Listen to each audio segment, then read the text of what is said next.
What's going on, everybody? Welcome in. Thanks for joining us here for Alarm Fantasy Football. I'm Howard Bender. By my side here, none other than Britt Flynn. You can follow the Twitter handles that we got going on right below us here.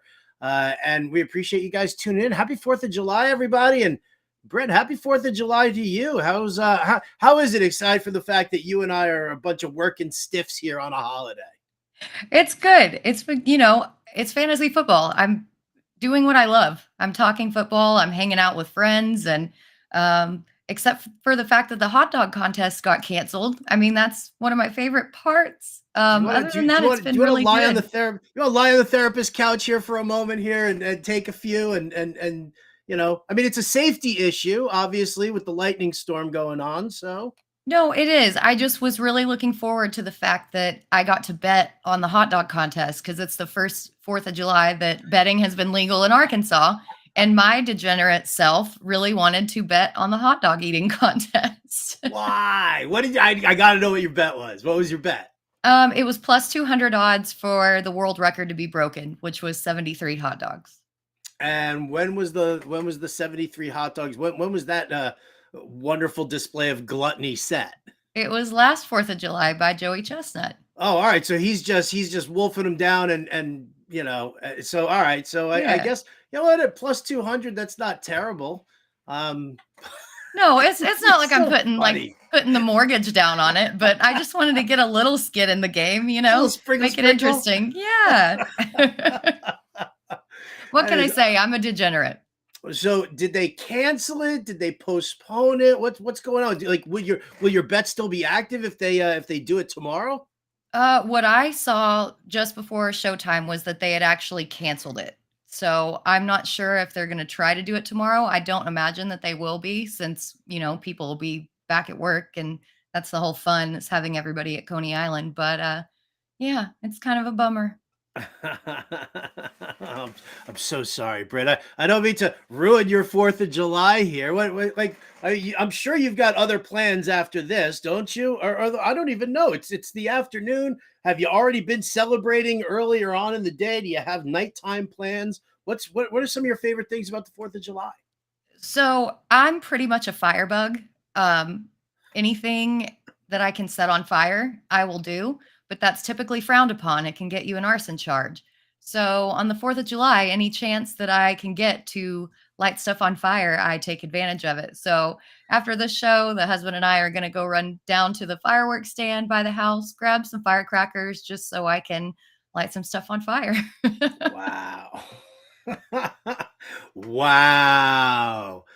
Which is so funny because it's the complete opposite of me. Like, I ran the sprinklers on the overnight last night, and then I don't know, maybe about an hour or two ago, I set the sprinklers to go off again. I want to soak as much into the ground as possible. I want like the bushes and everything. I want everything to just be so super saturated so that when some Nimrod sets off a bottle rocket that goes awry and lands into my yard, that it's not setting fire to my lawn. It's California here. You'd think that with like the wildfires and the lack of rain that we've had, that people would be smarter about it. No, we got a bunch of Jason Pierre Pauls here, just all willy-nilly, just being a bunch of idiots.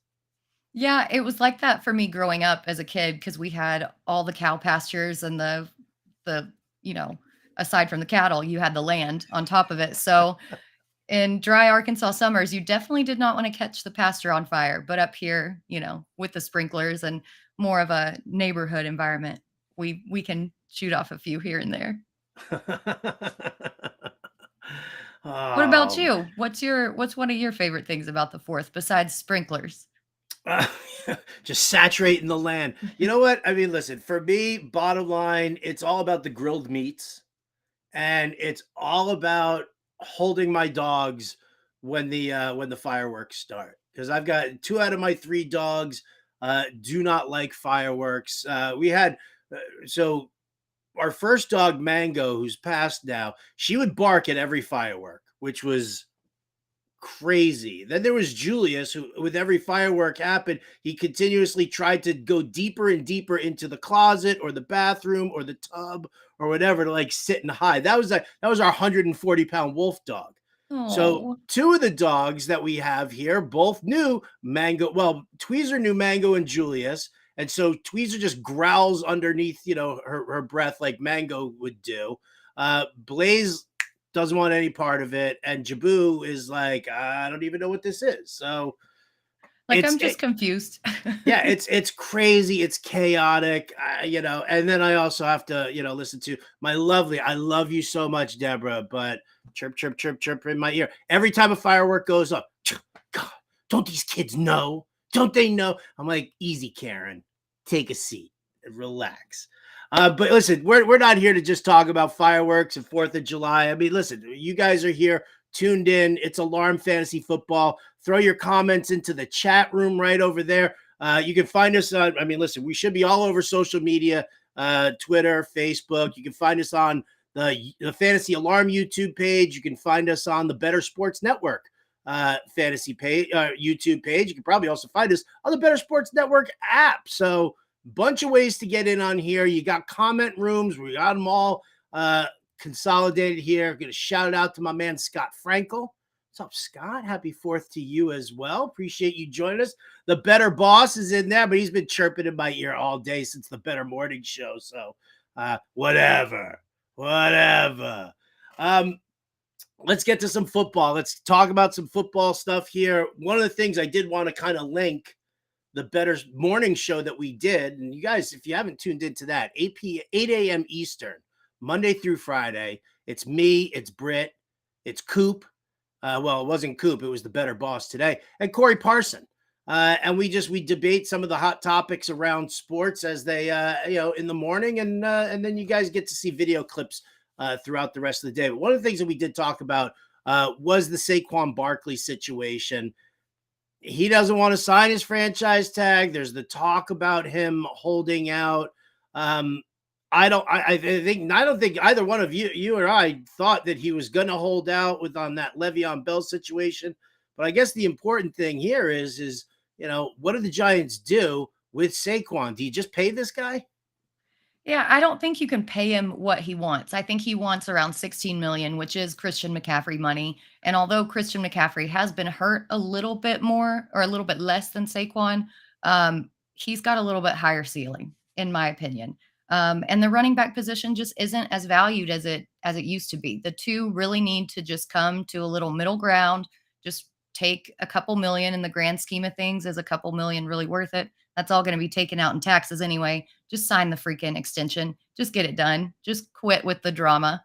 It doesn't go well for running backs. We've seen it, like you mentioned, with Le'Veon Bell. Melvin Gordon even went on record earlier this summer and said that he regrets holding out those 4 games when he was trying to get an extension with the Chargers. It just never works out for running backs. Just get it done.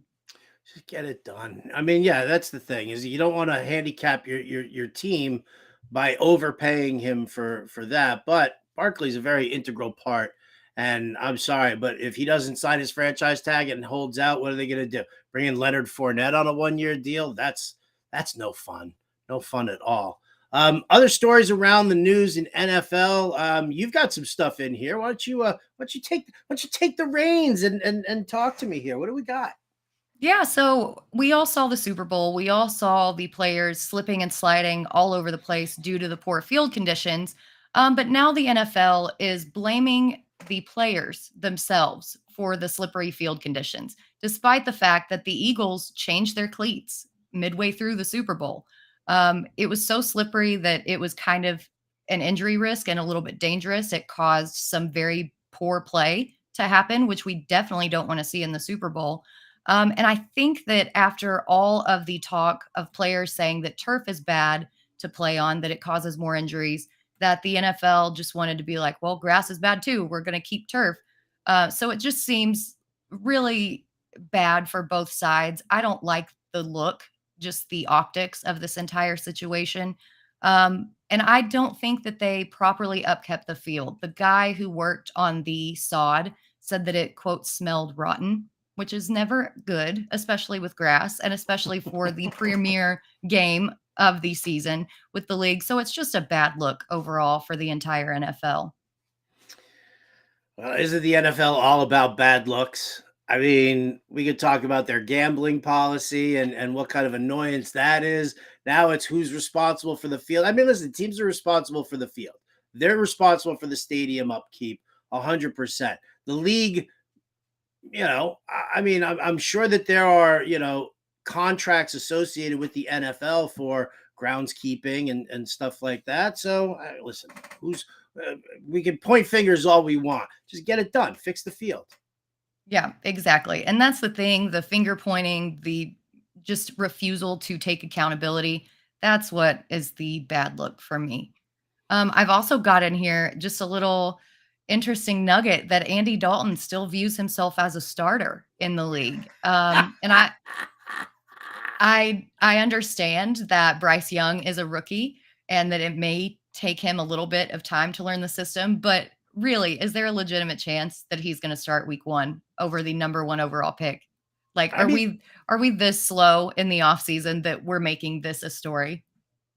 Well, let's face facts. If Bryce Young is having trouble in camp, it could be a different story. I mean, you don't trade up and trade all of everything that you traded to get that number 1 pick to take Bryce Young to leave him on the bench. You don't, I mean, that's not what you want to do. However, let's face facts and say that this is the NFL and not every QB who has transitioned from college to professional makes that jump successfully. So if he is struggling a little bit, I don't think it's kind of funny because I don't think Carolina is like really that concerned with wins and losses. As weak as the division is, I mean, do you believe that Carolina is going to be like Bryce starts no matter what, even if he looks like crap in camp because we spent all of that on him? Or do we want to kind of cultivate him a little bit more?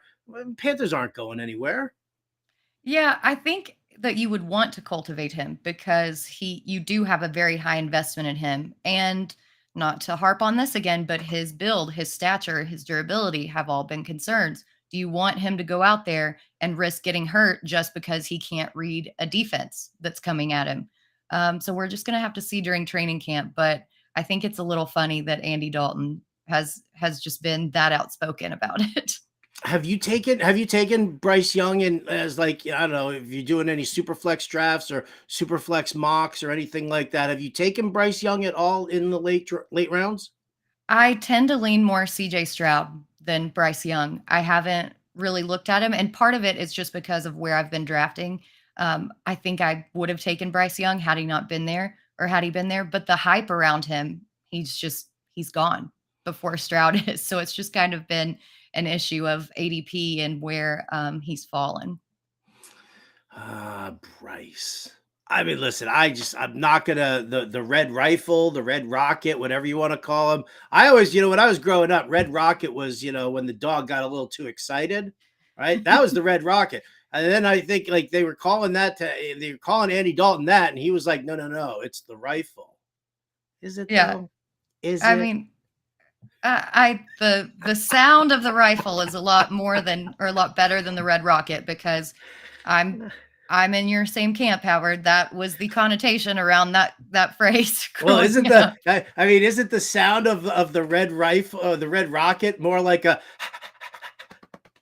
Oh my God. right? If a dog gets all worked up, I Yes. tell you. Oh, see, we're Yes. back to the dogs again, right? We've changed this to a dog show now, guys. This is the fantasy dog show.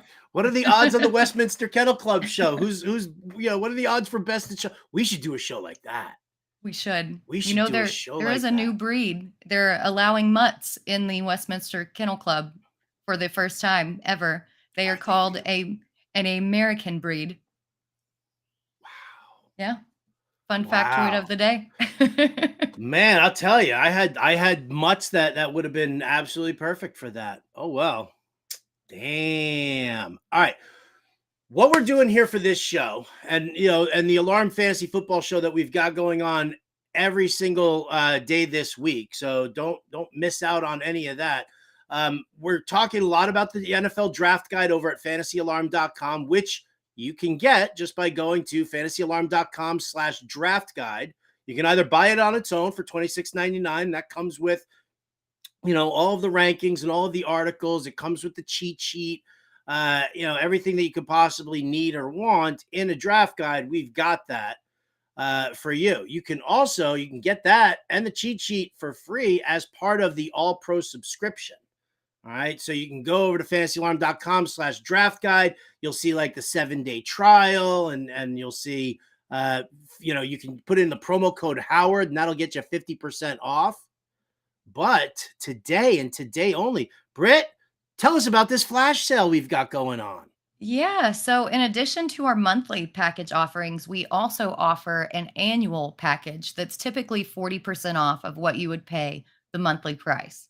In addition to that 40% off, already discounted rate, for today only, if you go to fantasyalarm.com/pricing/annual and use the promo code USA, you get 50% off that already reduced price. That gives you an entire year of every single sport, access to every single thing we have on our site that evens out to under $12 a month. Can you beat that, Howard? I can't. I'm having a hard time feeding my family if we keep chopping prices like that too. I don't know what I'm going to do with myself. You're gonna jump on that. That's what us and the people are gonna do. You can't find a better deal than that. Absolutely outstanding. Well, so we're focused in on all of that, and it's so. Oh man, Britt, I'm in trouble for this show. I'm just going to tell you flat out. Because remember, I told you that some friends wanted to get into some Scott Fishbowl mock drafts. Yes. Yeah, so I stupidly joined also. I was like, yeah, I'll help you guys out here. And all of a sudden it started right here in the in the middle of this show with a 60-second clock on the pick. I got the 9th pick overall. This is going to be absolutely brutal, but the show must go on. And again, we want to stay focused here on the guide. What we're going to be talking about today is not only are we going to cover some fantasy football busts, the article from Justin Vreeland in the draft guide, but we're going to spend a whole lot of time talking about fantasy football ADP right now. The majority of the ADP that you get, you can go over to fantasyalarm.com/NFL/ADP, and that's composite ADP from all the best ball drafts that are going on right now. All right. Regular ADP has not really started up that much. It will now that we're hitting the 4th of July action, but we're going to stay focused right now on the current ADP at hand. We're going to look at that, and we're going to be joined by none other than Justin Fensterman, the host of Fantasy Alarm's ADP TV, and get some talk on some risers and some fallers and everything that we could possibly want to do with that. So onwards and upwards. Britt Flynn, are you ready to start talking fantasy football busts? Yes, let's go. The busts are always my favorite because I'm all right, negative. well, if the busts are all your favorite, let's get underway here. We don't want to give away all of Justin's 10 busts that he's got listed there. So let's just we'll whittle it down a little bit here. Most likely to bust in the player in his article who you think is most likely going to be a bust. Well, and I have to start this out by saying that I named this segment Red, White, and Boo in honor of the 4th of July holiday because we don't want any part of any of these players who are going to bust. But I took Mike Evans, whose aggregate ADP is at 80.31. He's wide receiver 33. He ranked 16th last year in ADOT, and while some of that was due to his ability downfield, a lot of it was Tom Brady's quick release and his accuracy. He's not getting that this season. Last season, he ranked 31st in deep ball attempts, and while his deep ball completion was pretty good, Evans isn't going to see the deep targets needed from Baker Mayfield. I don't like to fade a receiver just because of the quarterback. We got bitten last year by doing that with DK Metcalf and Tyler Lockett. But let's be real. With Baker Mayfield and Kyle Trask, this is not going to happen. I think it's going to be a huge number of dump offs to Rachaad White and to the slot, which is where Chris Godwin lives. If the quarterback is Kyle Trask, then the outlook gets even worse if that's possible. So what are you thinking here about Mike Evans? Are you on the same page? I'm 100% on the same page with you as Mike Evans. I think Chris Godwin will be the guy who's going to probably benefit the most. I mean, it depends on how accurate Baker Mayfield gets, but being the slot receiver, I think he's going to probably be the guy who's going to see the bulk of targets. My problem with Mike Evans is Baker Mayfield's, or Kyle Trask for that matter, level of accuracy um, Mhm. on the deep passing. If that's not going to be, if he's not going to be accurate with his passing, that's going to be a problem for Evans. Even though Evans is great at getting up there, with the vertical game, pulling down those contested catches.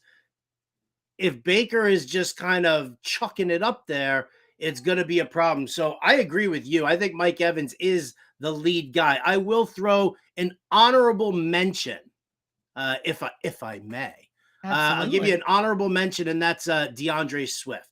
Listen, I don't hate DeAndre Swift. I think that he is capable. I think he is soft. I think that he, is a pass catching. He's nothing more than a pass catching running back. Mhm. And isn't that what Rashad Penny is? And kind of isn't that what Kenneth Gainwell is? And you still have Boston Scott there as well. So he goes from a situation where he got phased out of Detroit for a reason, didn't he? Yep. Jamalfa Williams was. Oh, I still call him Jamalfa Williams. I just can't help myself.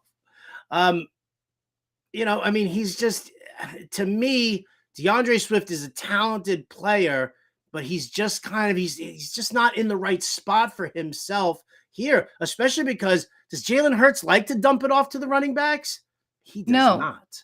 no. Last year they were literally dead last in targets to the running back position. And then you have Jalen Hurts vulturing touchdowns as well. So that caps his upside even more. And then tack on that little injury bug. We like to say around here that we don't plan on injuries, but it's a fact that happens. And historically, when it's happened over and over again, it tends to happen again. So he's got all these things working against him that just don't add up where he's going at ADP. But we've also got a least likely to bust in this article. And you and I think, are on the same page for both of these people. So who do you have as your least likely to bust out of this article? So I've got Deontay Johnson here. The funny thing is we've seen it. Touchdowns can be a very fluky thing. Like if you play fantasy baseball, wins can be incredibly arbitrary. Touchdowns are incredibly arbitrary in football as well. And so Deontay Johnson didn't have any touchdowns last year, and everybody was like, oh my God, it's Pickett to Pickens and Pickett to Pickens. Deontay Johnson still led the team in targets, right? And led the team in yards. And Pickens had some great moments. But Deontay Johnson is the alpha male in this receiving core, and he's going to continue to be the alpha male in this receiving core. The touchdowns will happen for him. So, look, ADP 76.35 going as wide receiver 32. Please let me have that discount, every single draft, because I'll be scooping them up. Yeah, that feels like almost his absolute floor. You think about any kind of touchdowns that he would have scored last year, and it would have vaulted him into the next tier. There's got to be some positive regression here. They've kind of shored up that offensive line. Kenny Pickett's got another year in the system. They've got a healthy Najee Harris, which they didn't have for almost the first half of the season last year with that foot injury. I think that they're going to do a lot better than people think on their offense. And wide receiver 32 feels like his absolute floor. For me, I'm taking another guy who year after year, people just seem to be out on him. And every year he produces. He defies the age odds and just continues to be the unicorn. And that guy is Derrick Henry. He's going at an ADP of 23.17 as RB9. But even though the drop off is going to happen eventually, sure. But until he starts to show it, I'm buying this guy everywhere I can, especially at RB9. He finished as RB4 last year, RB3 in 2020, RB5 in 2019. And before he got injured in 2021, he was the RB1. And it took Jonathan Taylor 2 weeks to overcome him, with him sitting out for those 2 games. Henry is still going to get these carries. He's going to get work in the passing game, which has been a point of contention in prior seasons. And a little bit of decline is already built into his ADP. So even though his yards per carry has gone down, the volume alone sets him up for a huge season, especially on an offense that didn't really change that much. I think you hit the nail on the head when you said that his ADP has already got the wear and tear on his body like already baked in. Um, Drafting Derrick Henry for me, does it feel like a little musical chairs? Like you don't want to be the one when left standing when the music stops. Nobody wants to be left holding the bag on Derrick Henry when he does crumble. And I think that I'll happily take the discount on him if you're going to give me Derrick Henry at the tail end of the second round. Okay, I'll do that. You just have to make sure that you handcuff him to. I guess Tajay Spears is going to be the guy who's sitting behind him now. So I think that's kind of where we need to look most. As far as taking Derrick Henry, you got to make sure you handcuff him just to keep yourself protected. But I agree with you. I think that the discount is great, and he's just going to continue to see volume until the wheels eventually fall off the wagon. I don't know if it's this year. Certainly not going to be the beginning of the season. So maybe he's like I'll draft him and then trade high. Yeah, exactly. I wouldn't necessarily like him in dynasty leagues by any means. If you're in a startup, that's a different story. But in redraft, you said it, ride him until the wheels fall off. Yeah, absolutely. Absolutely. All right. Well, let's see. Now we've got 10 players. We've talked 4 of them. So let's move out of this article here real quick, and let's talk about players who we think are going to bust, who didn't make this list here for Justin. Where do you want to start? So I'm going to start with Christian Watson from the Packers. His ADP is 58.32. He's going as the wide receiver 25 overall everywhere. I've kind of harped on this over the past few weeks on various shows, so I apologize if you've heard this rant before, but I'm not seeing this big breakout that everyone is expecting from him. We got a little too enamored with those 3 big games that he had last year. He had that big 3-touchdown game against Dallas. He had a couple other 100-yard games, but outside from that, he never went over 49 yards. He was so boom or bust, and that was with Aaron Rodgers.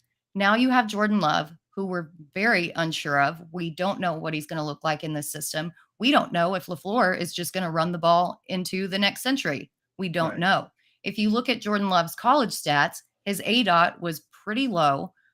He didn't like throwing the deep ball because that's where he got in trouble and got caught with interceptions. I think that Romeo Doubs is going to be a much bigger target than Christian Watson is. And at wide receiver 25, there are just so many better players at that ADP that I want to take a risk on with a much higher upside. What do you think? Yeah, I think you and I are kind of in the same boat right now. We're both, I'm not gonna crap on the talent of Christian Watson, and my pick is actually Marquise Hollywood Brown. Whose ADP is going off as wide receiver 34. His ADP is 80.53.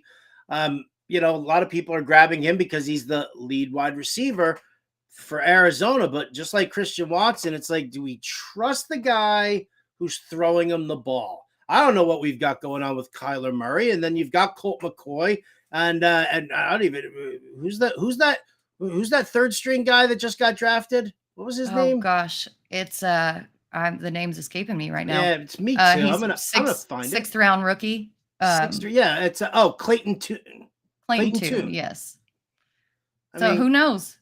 We don't, and Colt McCoy may not even be healthy either because we forget he got hurt at the end of last season as well. So they could very well start the season with Clayton Tune at quarterback. And that's not something that I want to see. Yeah. So I'm not getting all hugged up with any Arizona wide receivers at all. Especially Marquise Brown. I'm gonna have to avoid it. I'm out. Out. Right? Can we do this like Shark Tank? I'm sorry, but I'm out. I'm out on Marquise Brown. I've actually never watched Shark Tank.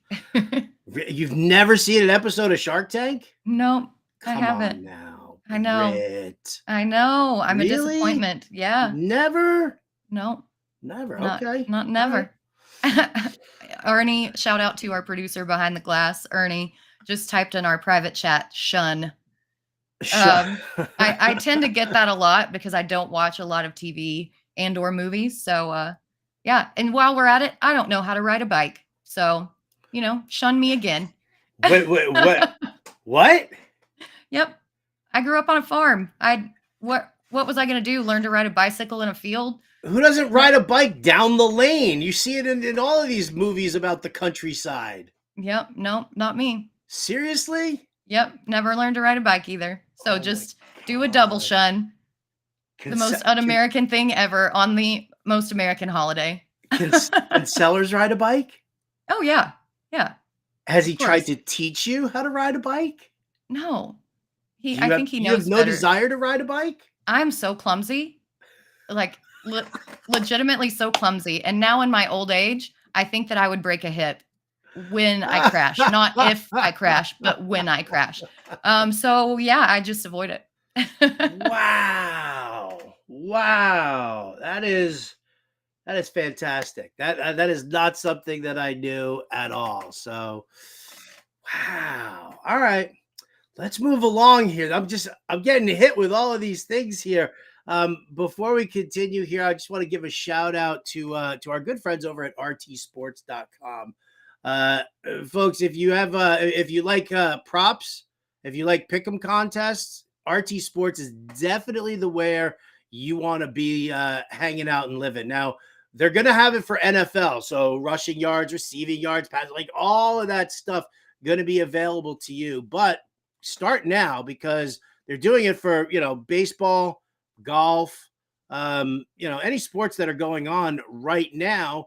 They have these props available to you guys. Go to rtsports.com/alarm, right? And then use the promo code alarm23. That'll get you 100% match on your first deposit up to $200. So just want to make sure that you guys are all set and squared away.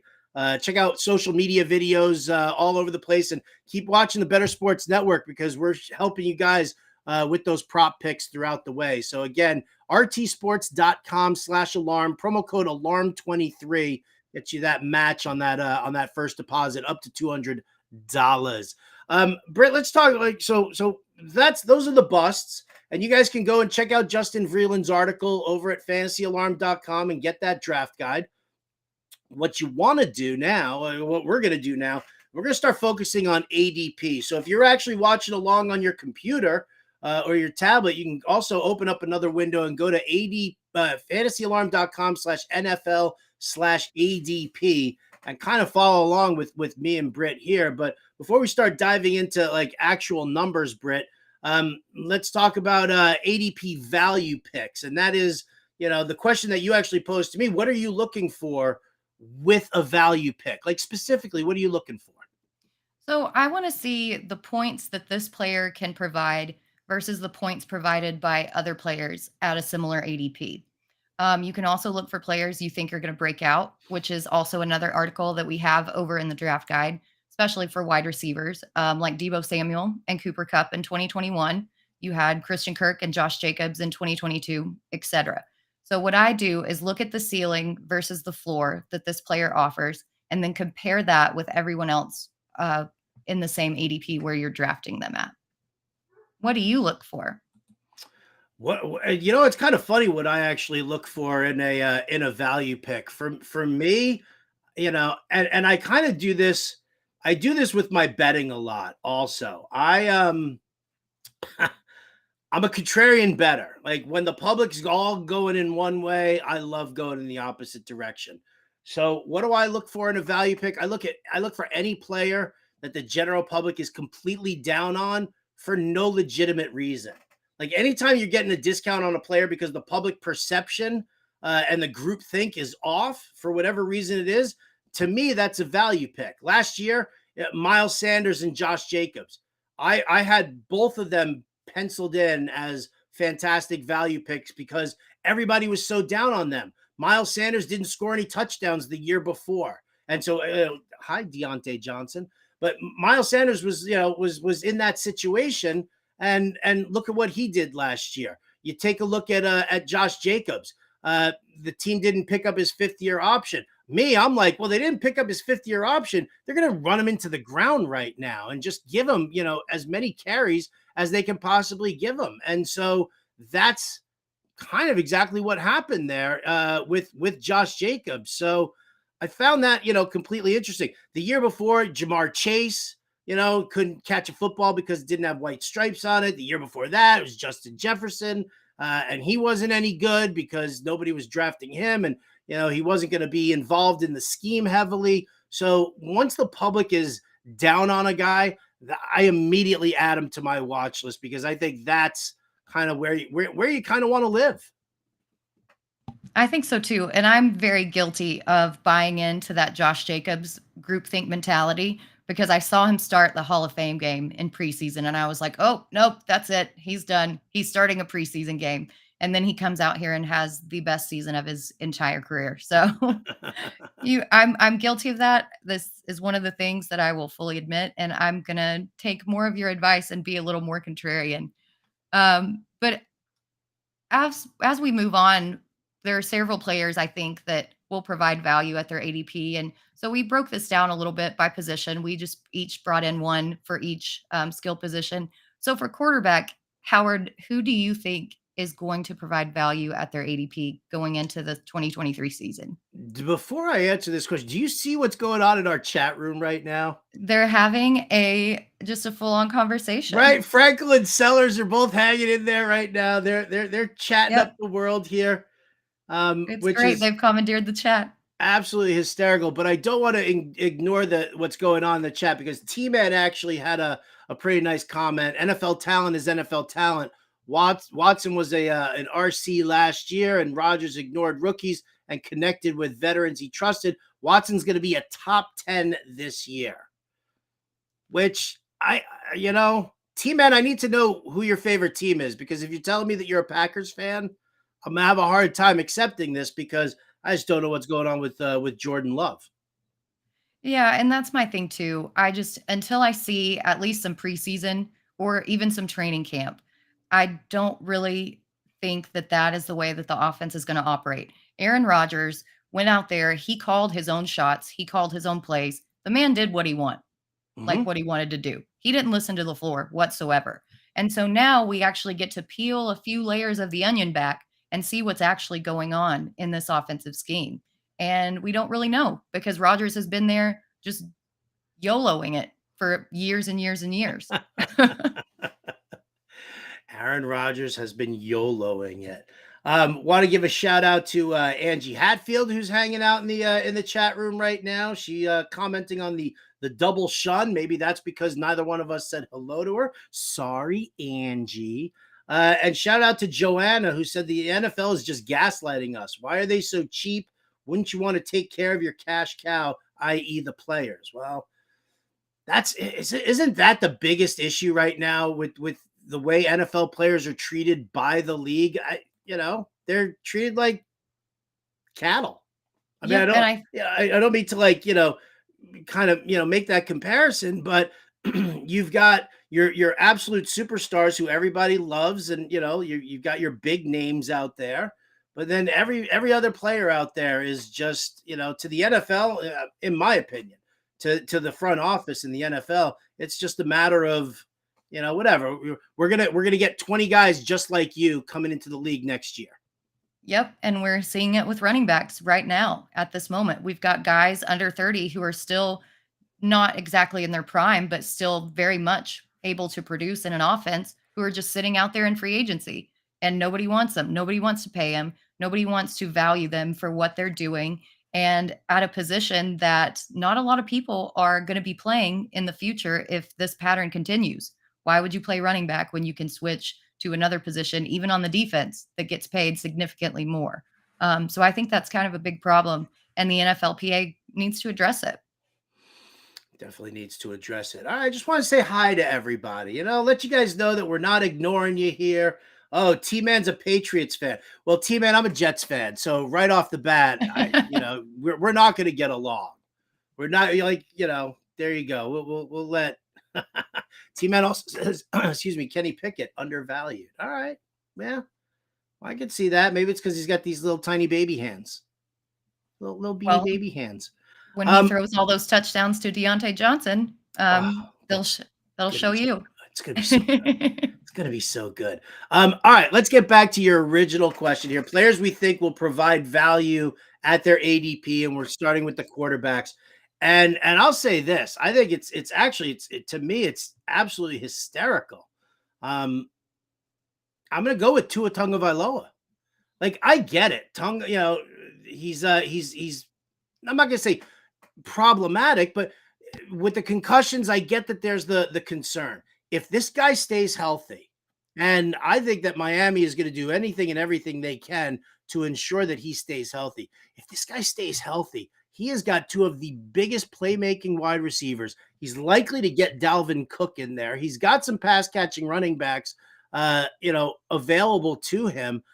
As much as I hate saying it, because I was in a draft yesterday. I was in the Independence Invitational over at SiriusXM, and I took Tua in like the second to last round because nobody was taking him, nobody was touching him, and I was like, all right, listen, I've got Daniel Jones as as one of my QBs. I need a second QB because I follow the dynamic tier rankings that we're looking at, and so I was like, I'll grab Tua here as an upside play. If this dude stays healthy, he's going as QB 11. The ADP says 92.05. But again, I was just in a 12-team draft where, that dude was about to go undrafted in that league. So I got to tell you, I think he's definitely going to return value.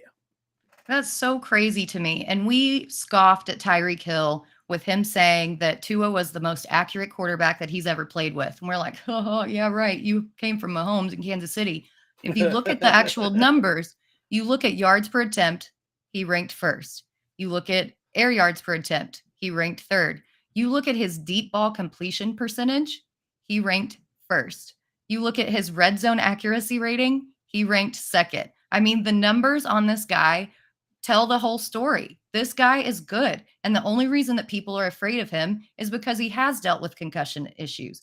But Miami, I think, did a little bit to their line. He's been taking jujitsu classes to learn how to fall. He's been getting rid of the ball, so he's not just back there in the pocket being a sitting duck. I think that he's made a lot of improvements so that he does reach that next level this year. And then with Tyreek Hill having an entire year of that playbook under his belt, we found out that he didn't even know the playbook, that he was just out there kind of running around and just catching balls and doing what he does. Willy-nilly. Just backyard footballing it. And he still put up those numbers with Tua. I think with a full season, this Miami offense is going to be really, really dangerous. Scary as a Jets fan, no doubt about it. How about you? Who's your quarterback that's going to be providing the value that you need? So don't laugh at me, guys, but it's Russell Wilson. And this may not be a ringing endorsement for him based off this first sentence, but he can't get much worse, right? He was QB 16 last year. He's currently going as QB 18. And now with Sean Payton and Joe Lombardi, he's a very good choice for a second quarterback. If you're the type of person who likes to kind of handcuff your quarterback just to make sure that you've got your bye week situated, he offers huge upside. And at the very least, he could sneak into the QB1 conversation and return some spike weeks if you're doing best ball. The Broncos defense also improved a lot over the offseason, so he won't be forced into throwing those errant balls downfield, trying to play catch up week after week after week. I think that we see a lot of improvement on this offense, and Russell Wilson is just so cheap that even if he doesn't, he's free. Yeah, he's definitely free. And as a second QB in a single QB league, if you're grabbing him for the potential and the upside, I agree with you. I think it's kind of a bit of a free pick. And listen, we'll see what happens. We watched what happened with Drew Brees when he started working with Sean Payton and Joe Lombardi, and I think that there are great weapons in that offensive scheme that they've got going on. So I like it. I just, of course, there's the little piece of me that's still really gun shy about it because, like, I don't know, I would say at least 40% of my best ball teams last year just got completely blown up because of Russell Wilson and that stupid Denver stack that I was investing in.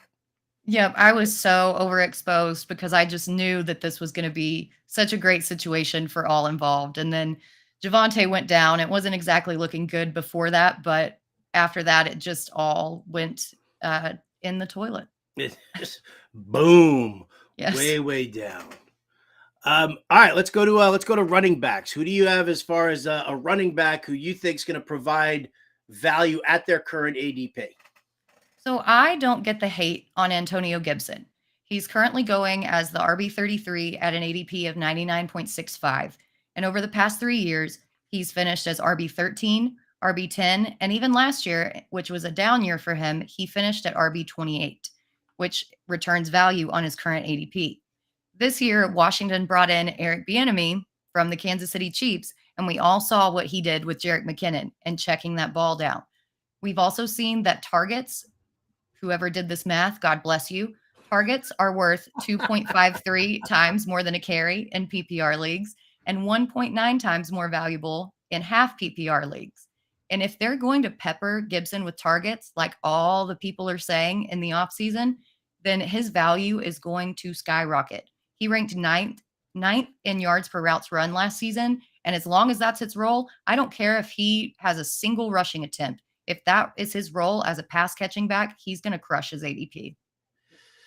Are they going to use him? I mean, I guess my biggest issue, and I get it. They've got a new offensive coordinator in there, and you've got Sam Howell as the guy. But I think one of the things that bugged me the most about Antonio Gibson was that he was a wide receiver running back hybrid in college, and then they wouldn't throw him the football at all. So now that they bring in Brian Robinson, who was their lead back, and he missed a couple of games because he got shot, but then he came back in and they utilized him and they didn't touch Antonio Gibson, like you said, what, RB28 did you say? Mm-hmm. Yep, he was, but even on that, he returns value from RB33, where he's going. You can get him in the 8th or 9th round. I mean, to me, his upside, even if they don't utilize him, if he stays in the exact same role as he did last year, which I don't think that he will, then he still returns value. I think his upside, though, with Bieniemy coming in, is so much higher than people are giving him credit for. I hope so, man. I hope Bieniemy does something with him. I mean, obviously, he's going to try and copycat that Chiefs offense. Which we'll see how well that works with Sam Howell. Yeah. But what do you mean? He's not Pat Mahomes? Right. What the hell? But I think that might actually even work out better for him, because if he's forced to check down, Heineke was a pretty prolific deep ball passer. He might not have been great at his accuracy, but he liked to throw the ball downfield. I think that Howell will be forced into a lot more check down situations where Gibson sees those targets. Okay. So who do you got? Who do I got? Because I'm interested in this one. I've just got another forgotten guy, Alexander Mattison. Right? I mean, right now he's coming off the board as RB23. His ADP is at 62.12. And even with them cutting Dalvin Cook, he's still not, like, people aren't taking him any earlier. Like, and I find that just incredibly odd. Like, why are we it's not that I'm like buying in that Alexander Mattison is the be all end all, but I'm sorry, what is it? Ty Chandler, who's the pass catching back, or supposed to be the pass catching back over there? To me, it's not a good situation to ignore. Like, I mean, why would you ignore a starting running back who's likely to get all the goal line touches in a pass heavy scheme? Maybe that's why everybody's avoiding it, but I think Madison's a guy who I think way too many people are forgetting about, Britt. See, I'm actually on the Madison hate train. I think that the sample size that we've seen from him is much too small to think that he's durable enough to withstand a bell cow role, which is what everybody's putting him in. And then there's the issue of his pass blocking. And this is where I think the real crux of the argument comes in. He ranked 69th overall in pass blocking. Ty Chandler ranked 3rd overall out of every single running back in the league. Yeah, but how many plays was Ty Chandler on the field for? I can tell you real quick. I mean, because I think that's another tell. We're going to talk sample size here. I'd like to see how many snaps he got that they're like ranking him so high as this amazing pass blocker. Yeah, he didn't have many snaps, but I think he was a good pass blocker in college as well.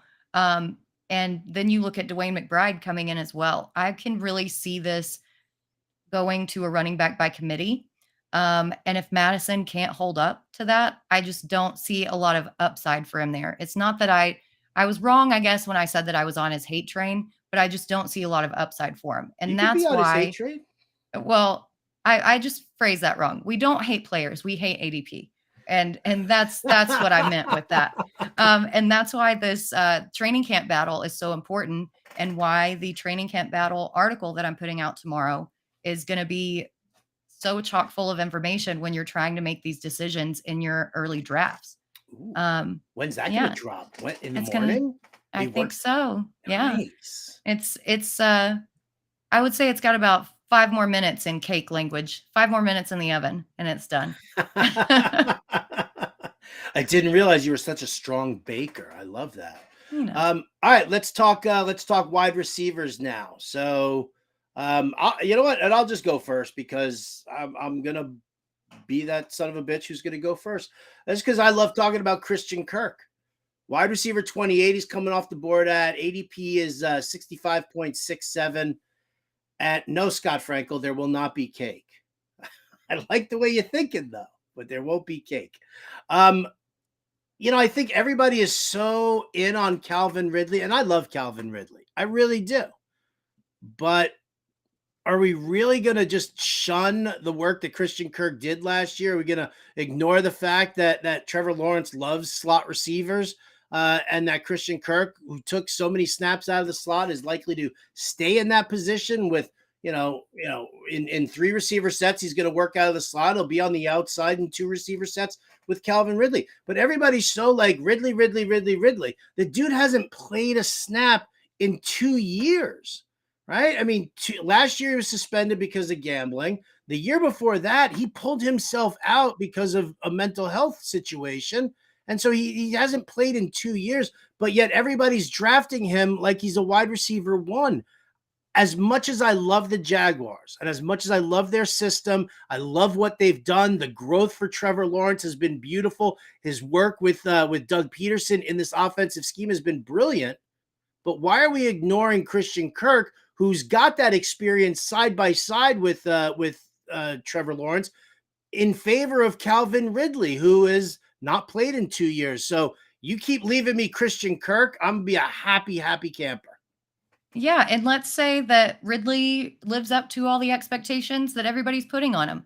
Okay, so what? Did we see what the Jaguars did last year with Christian Kirk and Zay Jones and Evan Ingram? I mean, there's plenty of volume to go around here. And I think it's actually going to be Evan Ingram as the odd man out of those three this year. Yeah. I think it'll be Ridley. I think it'll be Kirk, who will be a target monster. I think Ingram's going to end up being the guy who falls off. And he's being drafted as tight end 8 right now out of all the aggregate sites. I really think it's going to be him. Why are we suddenly thinking that Christian Kirk is going to go back to his old ways? He's developed a relationship with Lawrence. He looks good. He can move well. He can get separation. His ADP is a steal. I think his ADP is a steal. And so who do you I'm going got? to go ahead. Yeah, I'm going to go with Tyler Lockett, who's another guy who's just perennially undervalued.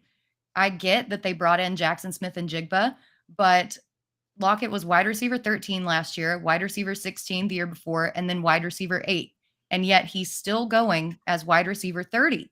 JSN isn't going to eat into his value that much, especially during the early part of the season while he's still learning the system.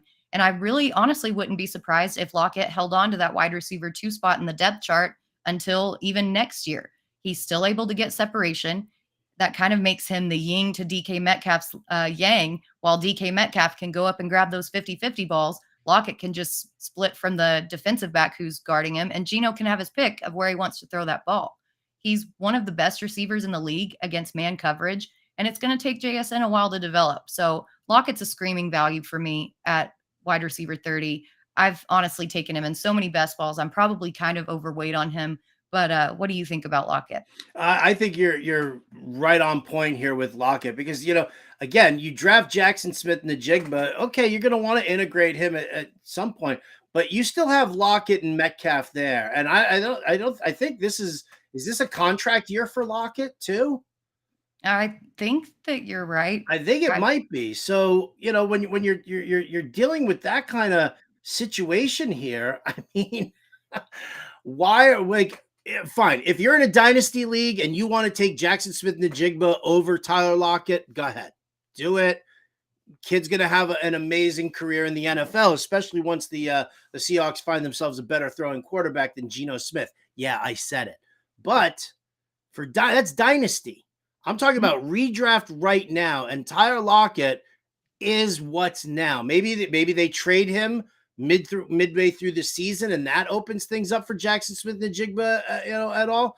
But to sit there and sleep on Tyler Lockett, who has been right there, the go-to guy, along with DK Metcalf, yeah, I think it's a crazy mistake that people are making. So I like it. Was he wide receiver 30? You said wide receiver 30. Yeah, it's insane. We'll wrap up some wide receiver talk here. T-Man wants to know any updates on the Tyreek Hill situation. I do not have any kind of an update on the Hill situation. I haven't heard anything recently. I don't know if you've heard anything recently, Britt. The bottom line is we all know that the NFL is great at dragging its ass on disciplining players. We're still waiting to see what happens with Alvin Kamara's suit, which goes to court when training camp actually opens. So haven't heard anything about Tyreek Hill at all. How about you? No, I haven't heard anything. But as far as the suspension goes, the NFL and their burden of proof is far lower than what it is in criminal situations. So if something comes out, I think the main thing that would cause a suspension is the bribery attempt of $200, which is just laughable. I like $200. You literally told the man that you can afford to buy his boat and then tried to buy him off with $200. But I digress. I think that is a little bit more serious than smacking a man like in the back of the head. We'll have to wait and see. But the NFL can suspend a player even if they aren't convicted in criminal court. So we'll just have to wait and see as details come out. But right now, he's still going in the top tier of the receivers for me. So back in the day, Britt, there was a movie called Beverly Hills Cop that starred Eddie Murphy. In the second Beverly Hills Cop, he goes into the office of Gilbert Gottfried, who's a lawyer. And I don't know, do you know who Gilbert Gottfried is? I do. He voiced the parrot in Aladdin. Yes.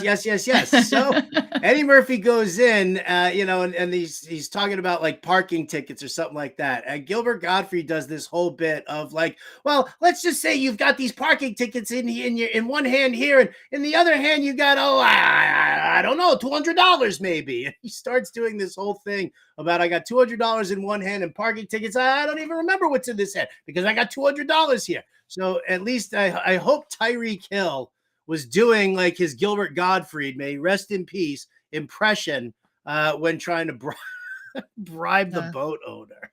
Failed to account for inflation on that one. All right, we got to go with running tight ends here real quick because we got Justin Fensterman who's going to be joining us in a hot sec. So tight ends who value, I'm just going to say Dalton Schultz.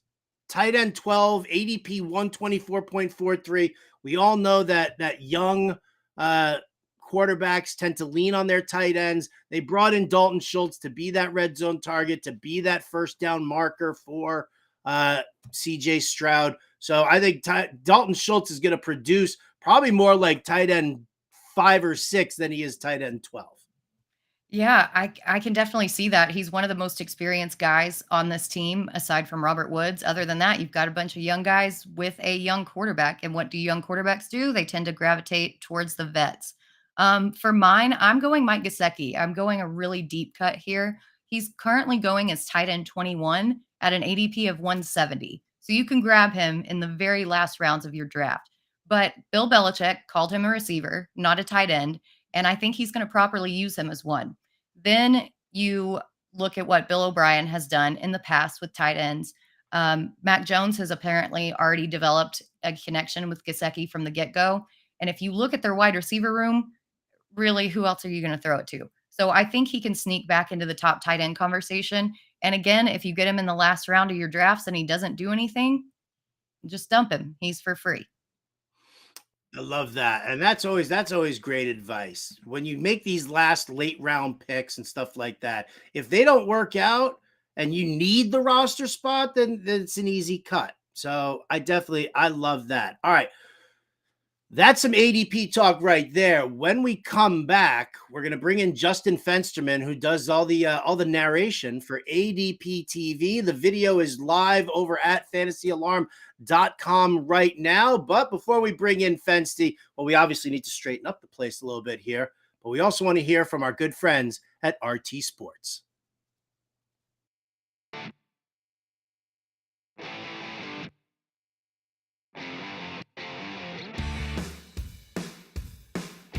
My first bust is going to be Davante Adams. There's two reasons why I'm going to be avoiding him. One, his age, and one, his QB situation. First off, his age. He's going to be turning 31 this year. There's only 2 wide receivers in all of football that are 31 or older and having production like top tier production in the top 50 wide receiver rankings, and that's DeAndre Hopkins and Keenan Allen. There's only 2 wide receivers that are older than him ranked in the top 50, and both of those have been struggling with injuries. So the injury bug might be coming towards Davante Adams just with that age, so that's definitely a concern for me. And then his second situation is with the QB, with Derek Carr being gone and Jimmy Garoppolo taking over. Garoppolo doesn't target downfield as much. He's more of those quick, short passes, release the ball quickly. So that's definitely a concern for Adams, especially with he relies so much what he did in Green Bay with his touchdowns. And he's currently being drafted at 17 for his ADP, so that's a bit too high of a price for me to pay for him. Yeah, definitely a high price if you want to get Adams. I can totally understand why you'd be fading him. I actually have a former teammate of Adams as my first bust, and that is New York Giants tight end Darren Waller. He was dealt to the Giants this offseason, takes over as their starting tight end. My issue with Waller is he just can't stay healthy. He's played just 20 games the last 2 seasons because of various injuries. Now he moves to a new offense, an offense that's not going to throw quite as much as Las Vegas did. I think he could see less targets. Waller might still have a decent season, but I'm expecting his numbers to be up and down, especially compared to past years, and I just have a hard time expecting consistency from him in a move to a new offense and with his injury issues of the past. I'm just letting somebody else deal with him. I don't think he's worth the risk.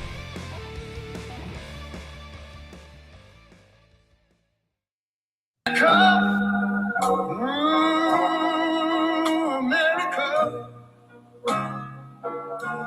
may God thy gold refine. I could just let this all play through. I probably shouldn't. We should probably talk more football, right? Yeah, we should probably get back to work. All right, okay, fine. We can do that. We can do that. And yeah, listen, happy 4th of July to everybody out there. I'm Howard Bender. This is Britt Flynn. If you're just joining us, this is Alarm Fantasy Football, where we are basically giving you your July 4th whole week primer shows here, helping you understand what we've got in the Fantasy Alarm Fantasy Football Draft Guide, what we offer here as far as content and shows and articles and everything like that here with Fantasy Alarm and obviously the Better Sports Network as well. So welcome to it. And if you guys want to get that Fantasy Alarm Draft Guide, go to fantasyalarm.com/draft guide and get yourselves a copy. You can buy it on its own if you want for $26.99. That comes with the cheat sheet, but I think you're better off with the All Sports Pro subscription that we offer. And Britt, we have a very special deal going on today only. We do. Get it while it's hot. In addition to the monthly package, we also offer an annual package that is typically discounted 40% off the normal month-to-month price.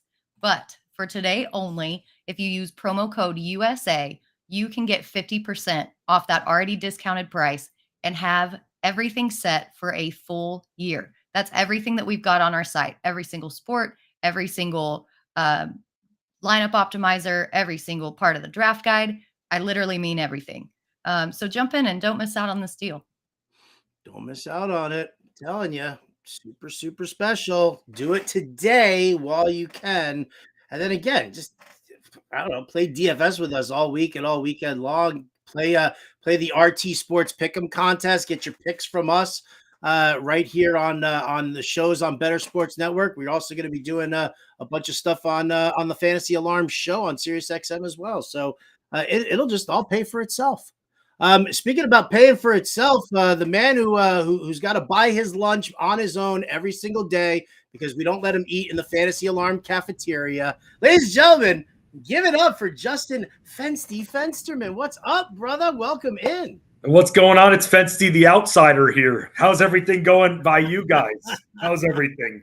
It's so good. The hot dog contest is back on. We just got word that it's coming back.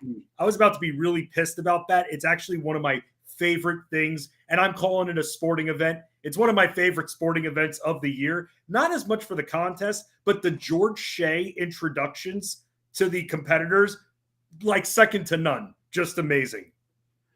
I'm very excited about it. I want to, you know what? I got to ask Fensty this because I think it's important because we talked on the Better Morning Show. We talked about if we were in a food contest, an eating contest, what would we do? And Britt, you were like, I will out eat anybody if I get nothing but a plate of wings, flats only. Right? I think you were like, she's like, I'm going to, you ever see Fensty knows the movie My Cousin Vinny. Remember when the dude like takes the chicken leg and he just goes, yeah, like that's Britt with JT's friend in the bar. That's right. Yeah. Right? Yep. She like adds the teeth to the top of it. She's like, straight, but it's gone. For me, I was like, I'm doing the cool hand Luke thing and 50 eggs. 50 eggs. No man can eat 50 eggs. So eggs for me. Britt says flats as far as wings go. Fensty, if you were in a competitive eating contest, what would be your go-to? What would you win no matter what? Smart Food white cheddar popcorn.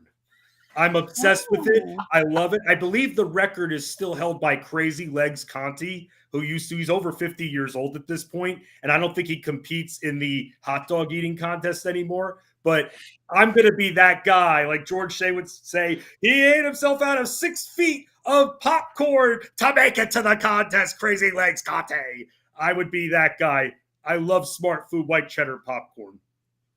Okay, I have a question about this. How do you measure the amount of popcorn that's actually eaten versus the amount of popcorn that ends up on the floor? I'm not a scientist, Britt. Come on. Like, what am I? I don't measure this stuff. Let me put it to you this way in simpler terms. You give me one of those big bags like that you get at the gas station, I could probably eat 2 of those in a sitting easily. Oh my gosh. First of all, who's buying their popcorn at the gas station? The gas station has all the great snacks. Are you kidding me?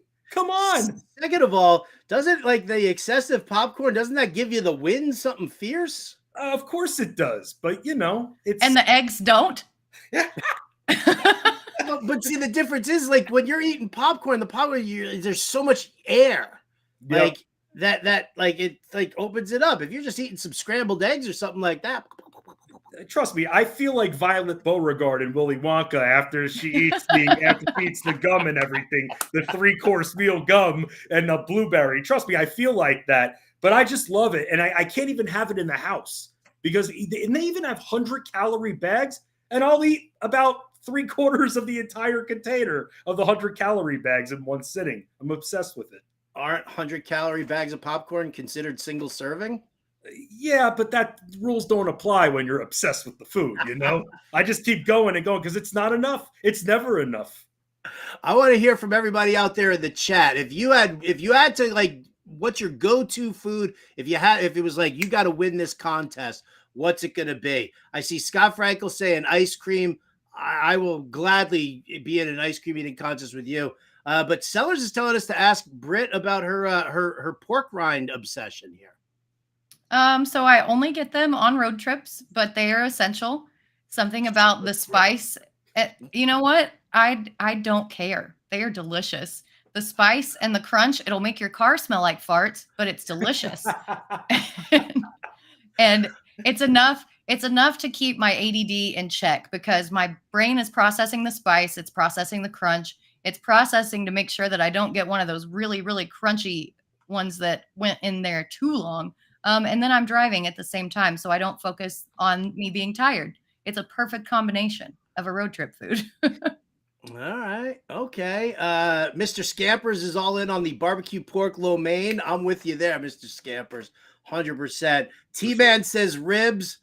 Yeah, again, good choice. I don't think, again, with the exception of seafood, I don't think I'm going to turn down anything. Howard, do you have a link for today's offer? I'm looking to sign on the site, but cannot find the offer. Britt, where do they go for that? You had that link on your Twitter page. Can you give that out to the crew here? Yeah, of course. So go to fantasyalarm.com/pricing/annual, and then it'll bring you to that page where you can click go annual, and then it'll take you to the page where you enter all your information and the promo code USA. All right. Beautiful. Yeah. Angie, you're going to lose, Angie. Don't challenge the beast. You're going to lose. I'm sorry. Oh, I want to see that. Angie versus Fedsty in a popcorn eating contest. Oh, man. Love some popcorn. Popcorn. What a bump. All right, Fedsty, we didn't bring you in here to talk food, although I'm more than happy to. We brought you in here so you do ADP TV, and so you're basically looking at risers and fallers throughout. Now, it's obviously early right now in the draft season. A lot of this is all best ball, but let's talk about what you've seen so far in the data, and talk to us. What's in the latest video? Who you got? Who do you see this on the rise right now? There's someone that I think is going to rise up here. And normally the first few weeks, I do this once a week. A new video will come out on fantasyalarm.com. And then after the first few weeks of establishing the ADP a little bit, putting a few names together, then I start going with the risers and the fallers, especially as we hit August. But someone that I think is going to rise just a little bit. And I'm kind of surprised he's going as late as he is. Joe Burrow from the Bengals. I mean, accurate passer. I sometimes think we get too obsessed with the running quarterback. But for me, I often look at quarterbacks that can actually throw the darn ball. And this guy is Mr. Accuracy right here. And I wanted to kind of throw it back to you guys, because I'll say this, the ADP that I was seeing being in the late 4th round, I think is awesome. I think it's great value. And if he's going to still remain there, which I think he's going to start to rise up a little bit past someone like Lamar Jackson, then I'm still going to go drafting him every single time, meaning that it is possible that he does last to the 5th round, which I think is sick value. And I want to ask both of you this question, and maybe you could talk me into him or not. I see Lamar Jackson going before Joe Burrow, and I just don't get it.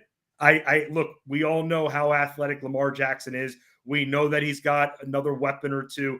I still really don't want to go anywhere near him and most of his teammates, for that matter. I'm just not interested as a passer. I mean, he's connected with Mark Andrews, but Mark Andrews can work with other quarterbacks as well, if and when this guy gets hurt. Oh, yeah, he has gotten hurt the last couple of seasons. So I just worry a little bit, and it just shocks me that Lamar Jackson I'm seeing is being drafted before Joe Burrow by about 6 picks.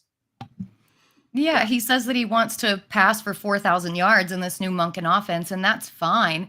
But you look at what he's done, even when he hasn't been injured, when he played 15 games, he still only passed for 3,127 yards. Then after that, it's 2757, 2882, 2242 with those 12-game seasons. I think when you have back-to-back seasons of injury and low production, I don't care what you bring in to change this offense. It's not going to change that much to make you that much better. And what had Lamar so high in the rankings in the first place was his rushing ability. So now if you take that away and you're left with kind of this hodgepodge of pass catchers outside of Mark Andrews, I just don't see it happening. I have Burrow well over Jackson. I have Jackson even below Justin Herbert. So I have him at 6th in the rankings. Oh, sorry. Yeah, no, go ahead. I was just gonna kind of add on to that. One of the things that we talked about, that you look at with Lamar Jackson is, what was he like before they brought Greg Roman in, right? Greg Roman designed the scheme to cater to Lamar Jackson, and then all of a sudden, in his 2nd and 3rd year, like all of a sudden he was a better passer. He wasn't the most accurate passer. He has a lot of trouble hitting those sideline routes, and that's kind of an issue for him, especially when you're rolling out. You should be looking at the sidelines. You shouldn't be looking at the middle of the field. So I think that's one of the issues. But yeah, so now you're taking a system, you're deviating away from a system that brought out the best in Lamar Jackson, and now all of a sudden you're trying to. I feel like you're trying to turn him into something he might not be. That's one of my definite concerns there. You get him all the weapons that he wants and needs, but is he still going to thrive in that environment? I'm staying away from him, and I'll say it right now. And I know that throughout the months, and this is where we all have to be careful. And Howard, you and I for years have talked about popcorn headlines. Speaking of popcorn, those headlines that those beat writers want to just put in your face, be like, "Oh, look at what he's doing! Look at what he's doing! See, draft him!" You can't fall into that trap. They're trying to get your attention. They're trying to get you to click with that mouse or touch with that touch screen. That's what they're trying to do with popcorn headlines. And this is a guy that, look, I'm taking a stance on him right now. There are other quarterbacks that are going below him. Britt, you mentioned Justin Herbert. Let's remember this guy was hurt for a good portion of the year last year. I forgive him for that. I'm going to draft him and save up some value. Where's Lamar Jackson go before Joe Burrow? I just don't understand that. And I'm wondering if that's going to change a little bit once we hit August and people start to smarten up. I don't think I want to live in a world where Lamar Jackson goes before Joe Burrow in drafts. Because you want It's the value. happening You right want, that's now. why. You want the I value. might have to retire. I might have to be out. I don't know. T-Man just said that he signed up with FA now for the year. T-Man, I don't know, man. If I see more Lamar Jackson ahead of Joe Burrow, I might be out, buddy, and I might have to retire. But we'll see what happens for that. All right, so Joe Burrow, a riser. Who else you got, Fensty? Someone who I know that us at Fantasy Alarm have been talking about nonstop, and that's Miles Sanders. And look, I get it. He's not running behind the most dominant offensive line. I totally understand that. But my thought process is this. Deuce Staley knows that this guy can catch the ball. And if you look at what Carolina has, not a lot of really threatening receiving weapons. Rookie quarterback, let's say he's scrambling. Miles Sanders, you throw him short a few times. If I'm Deuce Staley, I go to Frank Reich, hey, you know how you kind of targeted Jonathan Taylor? Target this guy as well. So I'm expecting him to get close to, let's just say, what he was getting in his first 2 years at Philly, around that 50 target area. I'm totally cool with that. This guy's a good power runner, hands or no hands. I still love this guy where he's going. Last I saw, he's going in that middle of the 6th round area. I think that's a good, and if you, for those that view him as a little bit of a risk, that's where you take a little bit of a risk. If you want to feel risk averse, take a few running backs to start if it makes you feel comfortable, if you want Miles Sanders. For me, I'm looking at him, if I'm thinking for most of my draft plans, let's just say, going with him as my second running back, I'd be totally fine with him as my personal RB2 on my teams.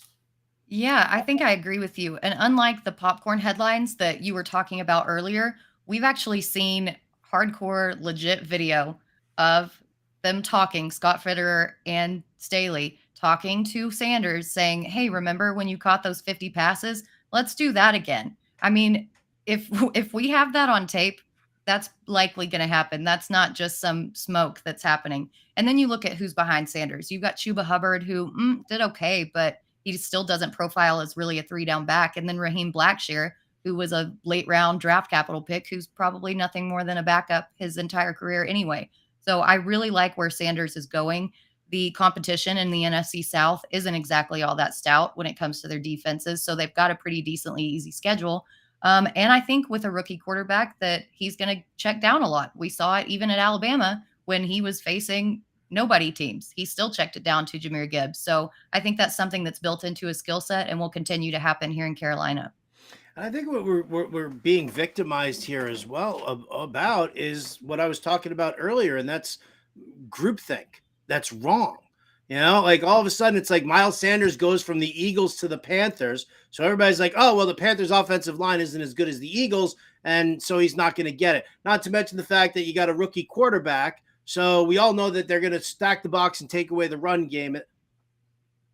It's like you can't do that every single year. It's not the same situation each and every time. You have to look at the players. You have to look at the scheme. You have to look at what's going on with the team in general before you make those assessments. And the problem is that we got so many people doing best ball drafts right now who are, yes, they're junkies and degenerates doing, football, best ball in May and June, but they're also really uninformed.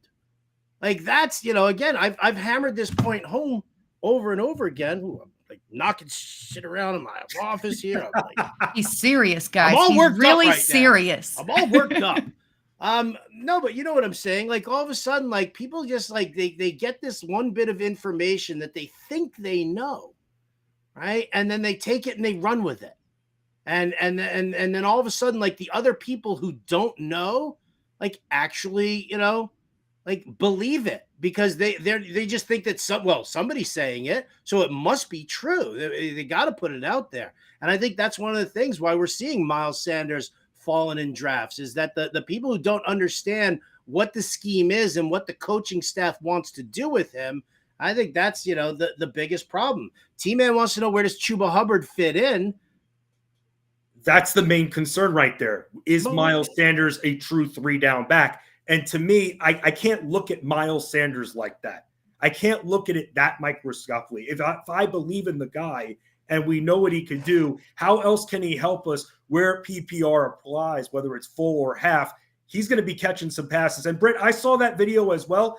Even before that video, just knowing that who was there, the fact that Deuce Staley, even if Deuce Staley doesn't have a lot of power, he's seen this guy do it and succeed doing it and would be stupid not to say anything. And I'm sure that was part of the sell on Miles Sanders, bringing him to there anyway. I mean, that's something, those are a few dots that I try to connect when I'm looking at Miles Sanders in a new situation, even though he's not running behind the top O-line.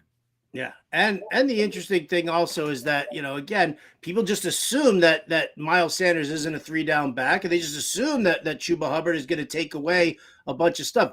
Who's to say that, we don't see like what happened with Dalvin Cook and Alexander Mattison last year in Minnesota? Everybody was like, oh, Madison's going to eat into his work. He's going to eat into his work. Cook took the majority of the snaps. He played the majority of the games. And he got all of the major attention in that offensive scheme. And Madison was a complimentary back to spell Dalvin Cook at various times to keep his legs fresh. And I think that's kind of where Chuba Hubbard kind of sits with Miles Sanders right now. And again, I think it comes down to run blocking. Chuba Hubbard ranked 104th in run blocking last season. And if we've seen it time and time again, if you can't run or if you can't pass block, you're not going to get the snaps. Yeah. I like it. All right. Fensty, Joe Burrow, Miles Sanders. Those are a couple of risers that you brought to us here. How about a couple of fallers? Who's dropping down? So I want to address a player, Britt, that you brought up before, and that's Tyler Lockett, because I don't know why Jackson Smith-Njigba is going before him in drafts. Doesn't make any sense to me. You got DK Metcalf there. You got Lockett there, who's been able to stay healthy. They also drafted, I know how you and I talked about this with Hutch Brown yesterday, who was drafting Jackson Smith-Njigba in the Independence Day Invitational in Sirius XM.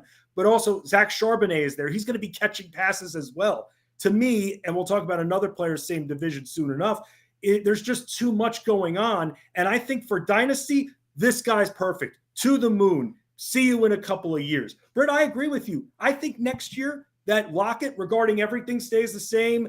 No one sent out Metcalf for some reason and the team disconnect and he's sent out. I think next year he could still remain Lockett, the number 2 target. Where does that leave JSN, though, at this point? How many targets can this guy have? Oh, well, he was great slot receiver in college, right? Played 4 games last year. We can't forget about that. Played just 4 games last year. So he was great a couple of years ago. But at the end of the day, how many targets, how much Geno Smith is going to throw, how many targets are truly going to be available to him? And to draft him before Tyler Lockett makes absolutely no sense to me. Yep. And Seattle runs a ton of 12 personnel. And that leaves the third man out, which in this case is going to be JSN. And then you also look, you brought it up, his numbers in college a couple years ago. During that time, he was also playing with Garrett Wilson and Chris Olave, who are just super elite talents on their own. Were we a little bit hoodwinked into over evaluating his skill set because we got such a small sample size? He had that one great year, and the other 2 he's been out due to injury. So that kind of concerns me as well. I don't think that there's any way that Lockett loses out to him. And I agree. It's just everybody gets rookie fever. Everybody is so excited about the new prospect. We see it year after year after year after year. And aside from a handful of receivers, this never pans out. It always takes 2 or 3 years for the majority of wide receivers to actually return. I 100% agree with everything that Britt just said. However, I do think we were bamboozled and not hoodwinked, but that's a different story. Fair enough. How many 3 wide receiver sets is this team going to run? Exactly. I mean, I just don't see where this guy fits, and I just don't understand why I'm seeing this guy being drafted in the late 5th, early 6th round. It just makes no sense to me. It's going to be interesting to see how much Pete Carroll kind of forces Shane Waldron to run the ball. Right. Because we know that Pete Carroll loves to run the ball. Shane Waldron, though, he comes from the McVay coaching tree. He came from he was the passing game coordinator for the Rams under McVay. And I think that's one of the reasons why we saw Geno Smith, throw as heavy as we saw him throw. So I don't think we're going to see a ton of 3 receiver sets. I think we'll see some, but yeah, I agree with you guys. I think Smith-Njigba is just going way too high right now. In Dynasty, enjoy, have fun. Yep. See you in 3 years. This guy is so skilled. I love watching the tape on him from 2 years ago, mind you. But at the same time, it's just we're not talking Dynasty here for this particular conversation. And I just don't see it happening this year unless an injury occurs. Mm-hmm. All right. Fancy, you got another one for us? So this is one where maybe you can convince me otherwise too. Deebo Samuel. I just wonder, kind of the same thing with Seattle. Are there just too many weapons to go around in San Francisco? Plus, the quarterback situation kind of has me a little bit uneasy, unsettled. And the problem is with Deebo Samuel, okay, what he could do on the ground, right? You got 2 guys there that are perfectly capable of running the ball. What can he do in the air? You've got multiple weapons that they could throw to, including Christian McCaffrey. It just makes me wonder if any extra ways that he could be productive is kind of, in a way, the ceiling's lowered for him going into the year. Plus, with the QB situation, we truly don't know at this point who's going to be starting week 1. We just don't. You got a couple of names, 3 names. It's like ring around the rosy. So that's part of the problem for me as well. But seeing him drafted at 30, 33, just too much for me when it comes to the draft value. 3rd round, I'm staying away from him. Maybe I'm wrong. Maybe I'm the idiot at the end of the day, and he's an outlier in this offense. Again, kind of like Seattle, just too many weapons, and I do not want to spend a 3rd round pick on him. And I think that rushing upside doesn't exist anymore with Mitchell McCaffrey there. Nope. The Deebo role has completely turned into the Christian McCaffrey role. And I think that we're all living in the past of that outlier wide receiver 2 season where he just came out of nowhere. But if you look at his stats, the rest of his career, he's not done anything. He definitely hasn't done anything to live up to what wide receiver 16 billing that he's going at right now. And if you look at his average depth of target, I mean, yeah, he's good at gaining yards after the catch, but his average depth of target was 4.2, which ranked 102nd. I don't care how good you are at getting yards after the catch. If you're not going to be able to go downfield and actually exploit defenses, then what do you have to offer? Especially if you're not getting the targets with Brandon Ayuk there. Ayuk is actually, in my opinion, the wide receiver 1 on this team, and he's being highly overlooked. I can't see Deebo doing it. Howard, how about you? Yeah, I think you guys are both right. We are living in the past with Deebo Samuel. Listen, very talented guy, but that wide back role, it stemmed from the fact that Raheem Mostert got hurt and Jeff Wilson was hurt, and they didn't have anybody else to run the football.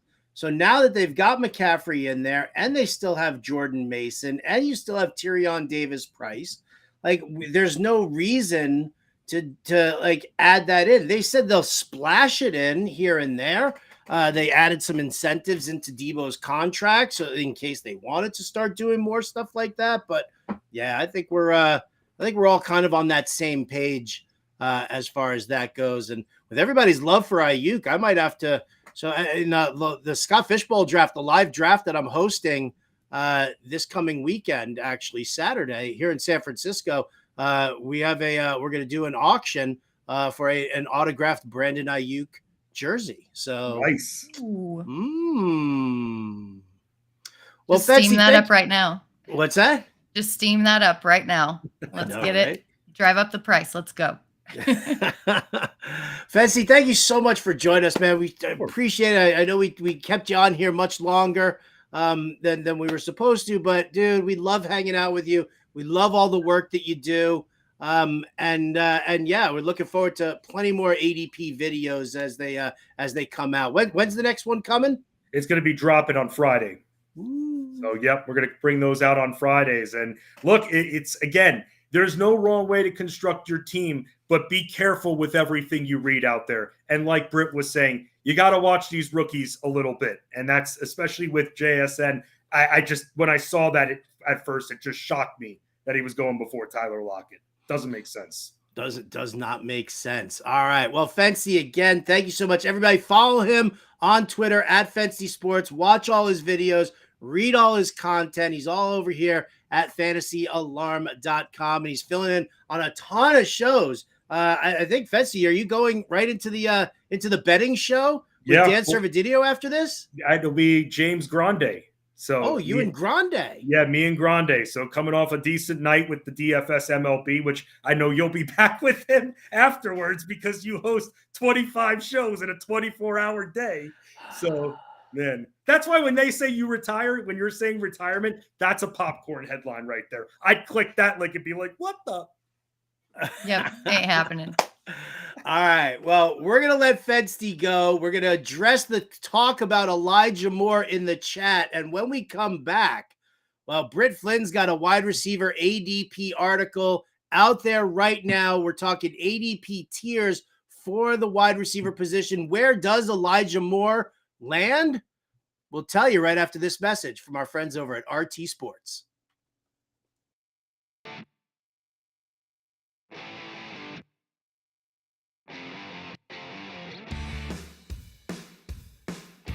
Kenneth Walker currently has an ADP of 32, and it's not that I don't think he's the most talented, but the situation is not great for him this year. Seahawks just drafted Charbonnet in the second round. They're going to be using Charbonnet just as much as I think Walker with that offense. You don't draft a running back in the second round and not use them. So that's definitely a concern. And Seattle, they're going to have an electric offense, but there are so many mouths to feed. You got DK Metcalf, Tyler Lockett, JSN, and Charbonnet, and then Walker. So, I mean, those are 5 elite players that all need to get fed in that offense. So the volume is definitely a concern for me there. Again, I got him in the Champs League at 45, which that was just too far for him to drop in value-wise, which is why I took him. But currently being drafted at an ADP of 32, it's just too early for me.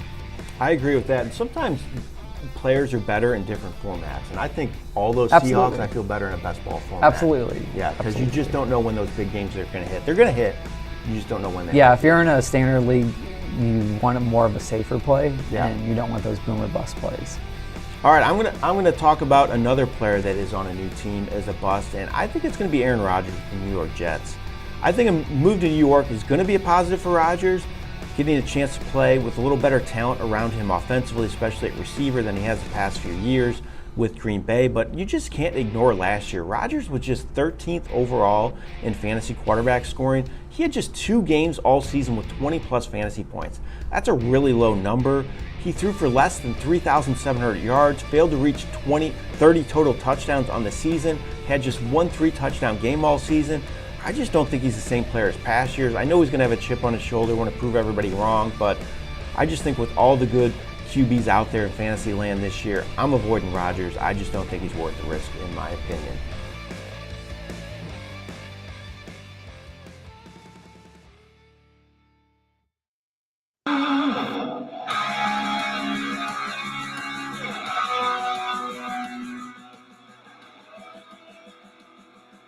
Well, I don't even know what's We're bringing in some rock and roll. Well, I love it. America. It is great. I was like, okay, some guitar riffs. Like, let's get some Eagles. Let's get some mullets. Like, let's go. Some mullets. Please, please, please. More mullets in this world. That's is that what's necessary? Welcome back, everybody. It's Alarm Fantasy Football. I'm Howard Bender, Britt Flynn by my side. The Twitter handles are right here. Give everybody a follow. Hit us up in chat if you like. We're broadcasting here live on Fantasy Alarm's YouTube page, the Better Sports Network's YouTube page, and a variety of social media platforms out there, Twitter, Facebook. We might even be on Twitch. I don't know. I'm too old to even know what Twitch is, but we could very well be there at that point. Britt, you're in like a gaming chair right there. So, I mean, you obviously know what Twitch. Are you a gamer? No, I'm not. My sister is. This is Oh. actually Seller's chair because he plays League of Legends, and so I just commandeered his chair for my office whenever I do shows. Ah, well, there you go. All right. Well, you need a nice comfy chair. You need something with good lower back support because, I mean, let's face it, the content that you're pumping out right now over at fantasyalarm.com, fast, furious, and absolutely fierce. 100%. The level of research, the depths that you go, everything that you put out is absolutely stellar. 100% stellar. So, I want to focus on one of your articles here, and that was your wide receiver tiers article that you put out, and it's wide receiver ADP tiers. So you take the lead on this one here. Throw to me when you want to hear my commentary, if you even want to hear my commentary. But I mean, I'm happy to go through these tiers and see if there's anybody else who belongs in that tier, or did you add somebody who shouldn't have been. I can be that guy for you. Yeah, so before I get into these tiers, I'm going to tell T-Man that Elijah Moore is not in this article because it is based on ADP, and I only did the top 38. He falls a little bit outside of that, but there is another article over in the draft guide, and now that you're a member of the family with the All-Pro package, go check out the wide receiver breakout article, and I've got some words about Elijah Moore in there. But back to this article. She didn't have my guy in there either, T-Man. We'll talk about that one in a little bit. I could have written forever on this subject, but I decided for the sake of brevity and my fingers that it was only going to be the first 38 off the board. It's not that I'm shunning anybody. It's based on ADP right now, the aggregate ADP. So I kind of broke it down into the elite all everything tier, the elite but older all everything tier, the proven top 10 wide receiver ones with overall wide receiver one upside, potential proven top 12 upside, the other guys who are the wide receiver twos on their team with potential fantasy wide receiver one upside, then the hills and valleys tier, which we'll get to that in a little bit, old faces in new places or with a new quarterback, potential breakouts, the undervalued, the will they or won't they tier, and then a little bonus with the 37 and 38 pick. But I want to ask you from here, what tier? Oh gosh, all my notes just moved. So there's some interesting tier movements and breaks from years past. What's kind of the most interesting and enticing tier for you? Since we don't want to give away everybody who's in these tiers, but what's the most enticing tier for you? And with how the board is falling, what tier do you think has the most pitfalls? Ooh, all right. Let's see. First of all, T-Man, if you're looking for some bling, email support at fantasyalarm.com and ask our customer service representative if you can get yourself like a T-shirt or something like that. I think you almost kind of deserve it, but I'll leave that up to our customer service rep to make that decision. Which tier did I think was going to be that I like the most? I think it was I think it's the will they or won't they tier. I think that's the one that I found to be incredibly intriguing. It's further down. You're looking at wide receivers 31 through 36 here. And what I love about this is because there are, and I can answer each one right now. Like Michael Pittman won't, Deontay Johnson will, Mike Evans won't. So what I love about this one here, Treylon Burks will. So what I love about this is that these guys are all grouped together. But when you're sitting there and you're like trying to figure out if you need to pick a wide receiver, and this is the crew that you're at, there are the decisions that you have to make. Do I believe in this player?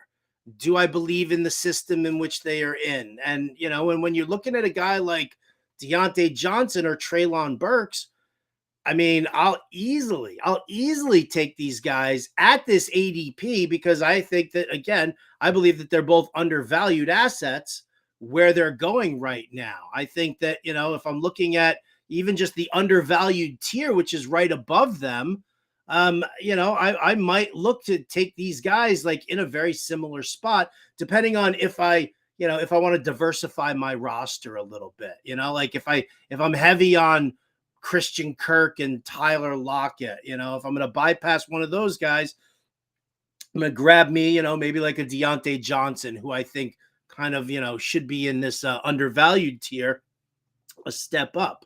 So that's the tier that I really dig. Then what was your other question? What was the other one that you wanted to know? Which one do you think is full of the most pitfalls? Oh, the most pitfalls. Yeah. Ooh, I'm gonna go with you might hate me on this. Can I combine tiers? Yeah, go for it. Can I say old faces in new places plus potential breakouts? Yeah, absolutely. Because that's again the ADP. That's kind of where it falls. And I think that it's really important to not only read this article and take away information from this, but go in and formulate your own tiers based on your opinion and what you think that these players are going to do for you. Um, don't just go by what we say, because if we can teach you how to evaluate these players on your own, you're going to be a better player in the future when it comes down to it. But I want to hear why you combine these tiers and why you think it's full of pitfalls. Well, I mean, I think that it's pretty simple as far as pitfalls go. Calvin Ridley hasn't played in 2 years. DeAndre Hopkins, where's he gonna go? DJ Moore,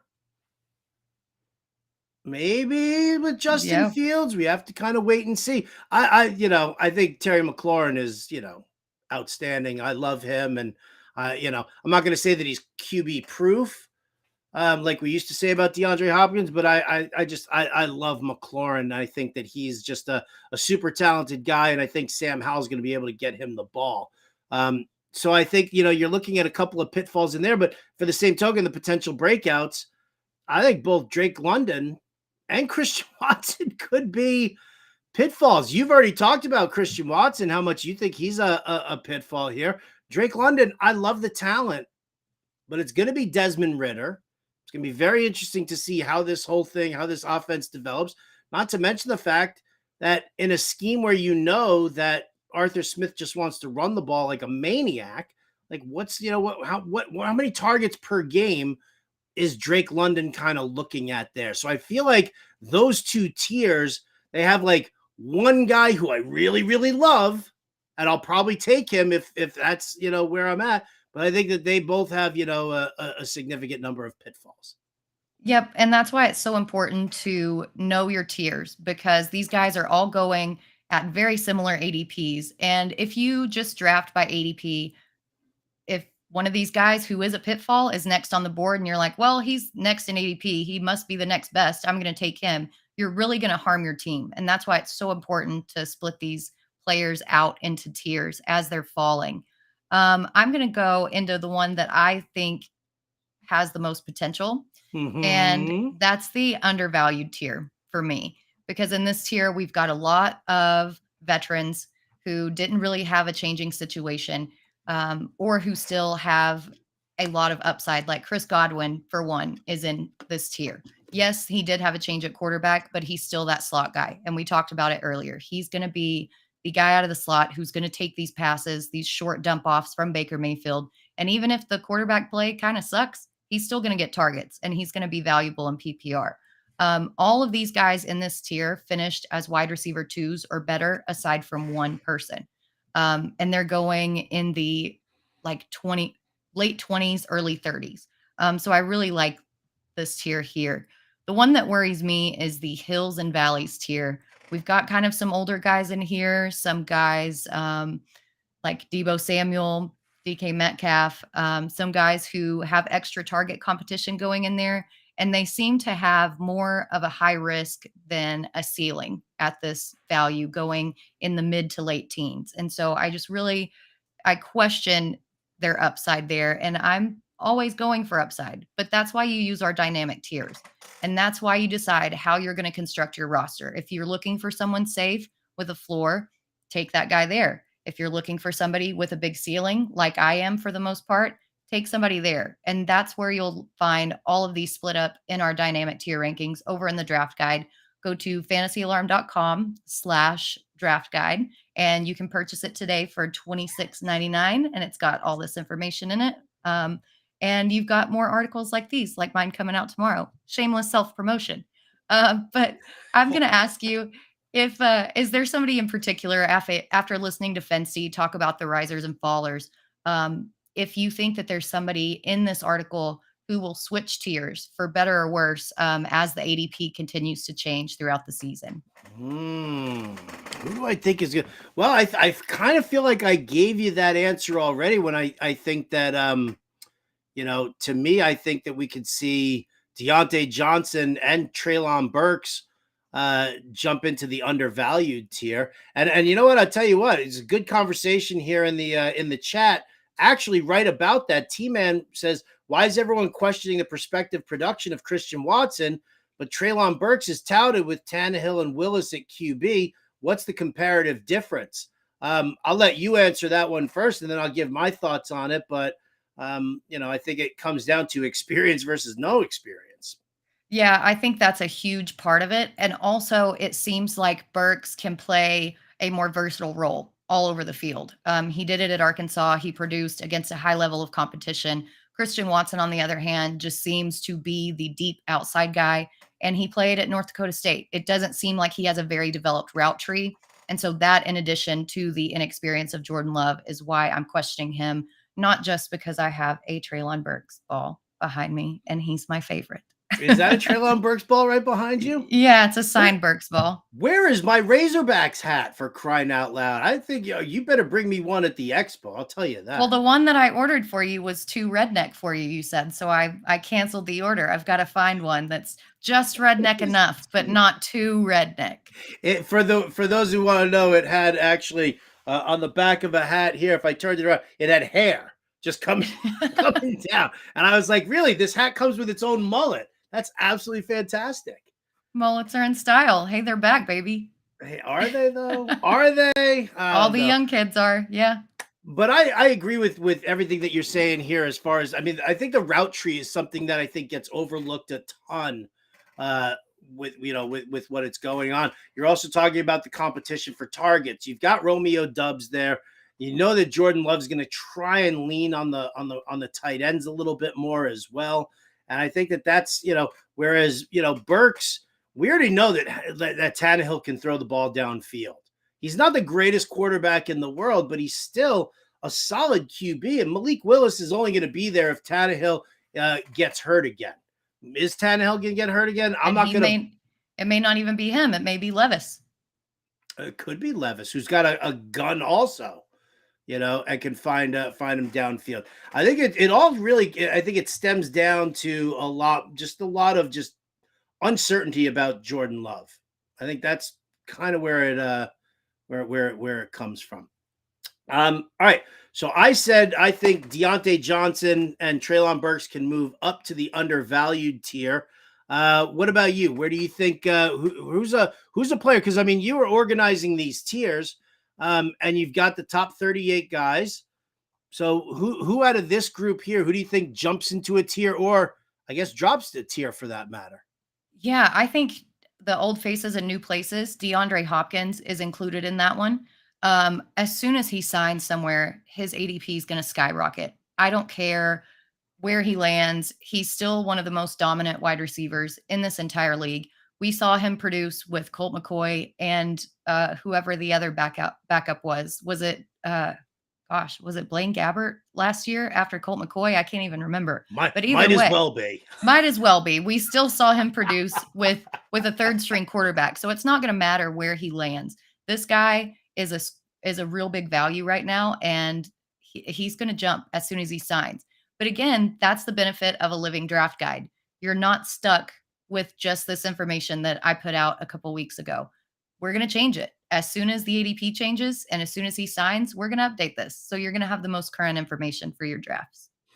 Oh, so maybe perhaps Elijah Moore, who T-Man likes, or oh, I don't know, maybe Cortland Sutton kind of makes an appearance in this article. Or are you gonna start doing tiers for like further down the list? I think that I can do a little bit of both, actually. I think I'm going to leave the list as it is, but then I'm going to place individual updates that are date stamped with the new movement and Oh, then I just like that. update that.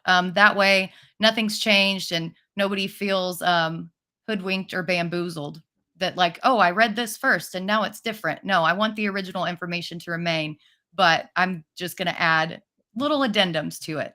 But I think Cortland Sutton could move up there. Right now, he's just outside, I think, of that top 38. I think everybody just feels a little bit hurt by him after what happened last year. And they saw Jerry Jeudy produce in that piss poor offense where he didn't.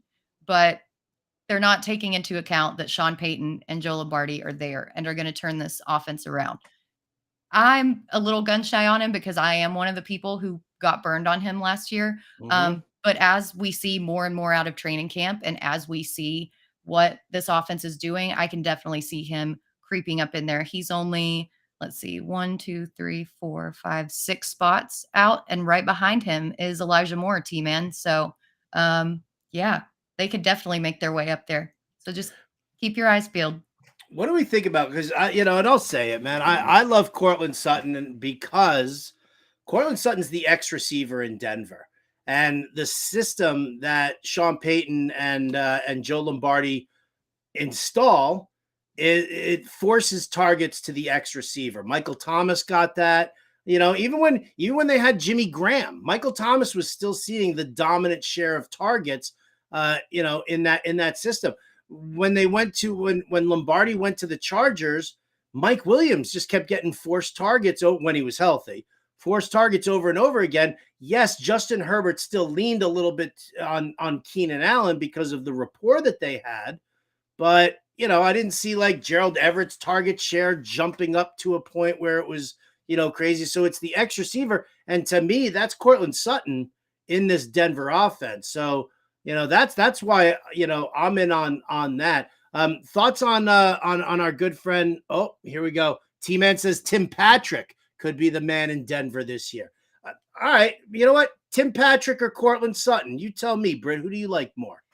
See, that's one of those popcorn headlines that you heard somebody in training camp say this, who then heard somebody in training camp say this. And it's that article that said Tim Patrick is the best football player in the building, in the wide receiver room. He hasn't been healthy. I don't really see him taking over that Sutton role. I can see him taking over Marvin Mims' role and keeping him out of the lineup. But if you look at the targets that Sutton got last year, he actually got more targets than Jerry Jeudy, even in the Nathaniel Hackett system. The problem was that Wilson was rushed and just making errant throws and bad decisions downfield that caused those passes to get intercepted. If they can clean that up, I think that Sutton could be the guy. I'm definitely not placing everything in on Tim Patrick at this moment. But again, it's early. We don't know. We've got to wait till training camp. We've got to see what happens. And this is why it's important to draft later because, maybe it could happen. Yeah, absolutely. Absolutely. Thoughts on Elijah Moore? Like, could he jump up? Let's say, because I know that there was a rumor of DeAndre Hopkins to Cleveland, but I think all the Cleveland speculation kind of, pushed that aside. So you've got Amari Cooper, you've got Donovan Peoples-Jones. They bring in Elijah Moore. We know what the offense is. We know what Deshaun Watson is or should be about. I don't say we know, but he should be about on the field. Do you see Elijah Moore being somebody who, like, we could turn into like as an undervalued guy who could really pop this year? So he is in my wide receiver breakout article. Spoiler alert, everybody out there. But I really do believe that he can be that guy. I think the only reason that he wasn't when he was with the Jets was because of the revolving doors of quarterbacks and just terrible quarterback play, and the fact that the coaching staff had something against him. I don't really understand why they did not utilize him because when he was healthy, even during his rookie season, we talked earlier, we don't normally see rookies break out this way. in between weeks 8 and 12, he was one of the top receivers in the entire league. Then he got hurt. Then he had bad quarterback play, whatever. Now that he's with Deshaun Watson, he's probably going to work primarily out of the slot. They've already developed a connection in OTAs. Apparently, he's scorching all the D-backs with his separation, his speed. He's another good route runner. We already know Amari Cooper is a good route runner, but so is Elijah Moore. That's what made him a second-round pick. I think that he could be a huge factor in this. And Donovan Peoples-Jones, I think, falls to the wide receiver 3. I think, and even Njoku, I think, is going to, unfortunately, I know you love Njoku, but I think he's going to lose some targets as well. I think it's going to be Cooper and Moore. And with Kareem Hunt there, not working out of the backfield, eating up targets either, I can see some of those targets going to Moore. So I really, really like him. Damn. Yeah. Listen, I'm not gonna argue against it. This is definitely going to be one of those I need to see it kind of a situation. But I think that that's a fantastic, kind of assessment about it. We know that Amari Cooper is going to be the number 1 target. We know that. So if Elijah Moore can genuinely move up to be that's why, I love Njoku as a player, but I was in on Njoku last year because he was the number 2 targeted receiving threat on that team. They didn't have, Peoples-Jones wasn't ready for it. Who did they have?